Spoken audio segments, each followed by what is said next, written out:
हरे कृष्णा। मैं आईएएस का थोड़ा स्टडी करेंगे हम आज। इंटरनेशनल कोड के बारे में चर्चा करेंगे। मैं मुंबई इस्कॉन जू मंदिर से बोल रहा हूँ।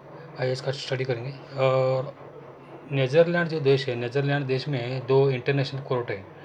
एक आईसीसी, आईसीजी, आईसीसी और आईसीजी। आईसीसी जो है उसको 130 देशों का मान्यता है और आईसीजी उसको 190 कंट्री की मान्यता है, यूनाइटेड नेशन की मान्यता है। और ये वर्ल्ड कोर्ट है आईसीजी। आईसीजी का जो रहता है कि देश देश का कोई डिप्लोमेसी हो, कोई दूतावास का प्रश्न हो, कोई देश देश का कोई झगड़ा हो, वो आईसीजी सब निपटाता है। इसमें 16 जज रहते हैं इंटरनेशनल। ये 16 जज डिसीजन लेते हैं।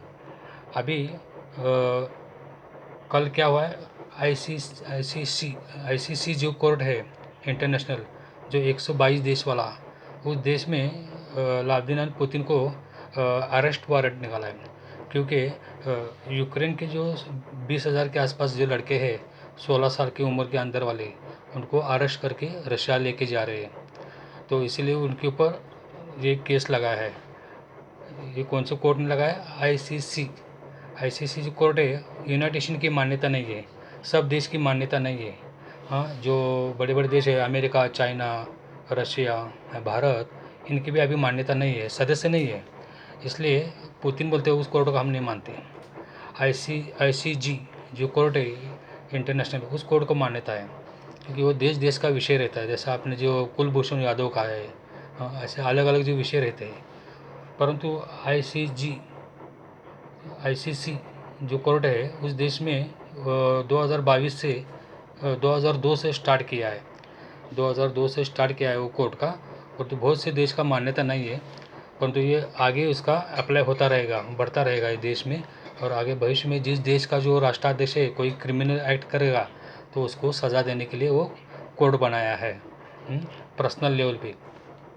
और आईसीसी जो कोर्ट है इंटरनेशनल, उसको अभी 122-30 देश है, 130 के देश के आसपास है। परंतु उसमें क्या है कि जब यूनाइटेड नेशन का सपोर्ट रहता है तो उसमें पावर आता है, क्योंकि कोई देश ने एक ने कोई गलती किया तो सब देश उसके विरुद्ध हो सकते हैं।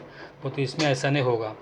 आईसीजी जो कोर्ट है उसमें हो सकता है, क्योंकि उसे यूनाइटेड नेशन की मान्यता है, सब देश की मान्यता है। तो व्लादिमीर पुतिन बोलते आईसीजी कोर्ट ने बोला तो भी हम मानेंगे, नहीं तो नहीं मानेंगे। परंतु जो ये कोड का जो इंटरनेशनल जो रहता है उस पर ऊपर ध्यान देना ज़रूरी भी रहता है, क्योंकि ये नीदरलैंड में है।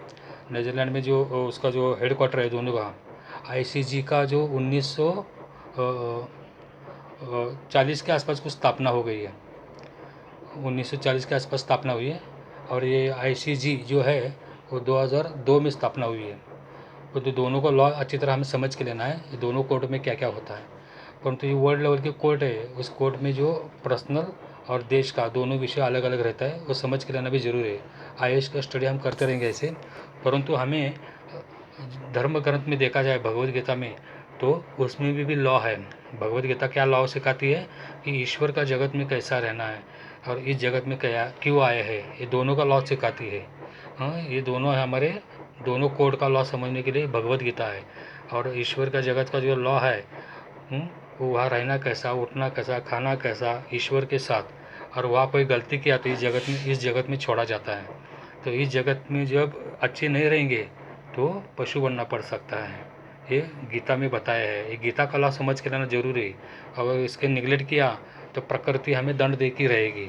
हम प्रकृति के अंदर है। और प्रकृति शब्द की व्याख्या क्या है? स्त्री। स्त्री पुरुष के अंडर ही रहते हैं। और पुरुष किसको बोलते हैं?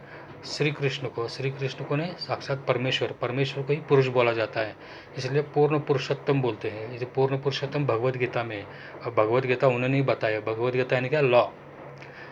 हम कल ऐसे थोड़ा थोड़ा स्टडी करते रहेंगे आईएएस के बारे में। ये दो इंटरनेशनल कोड के बारे में बताया, और थर्ड गीता का कोड। गीता ये लॉ समझ के लीजिए। हरे कृष्ण हरे कृष्ण।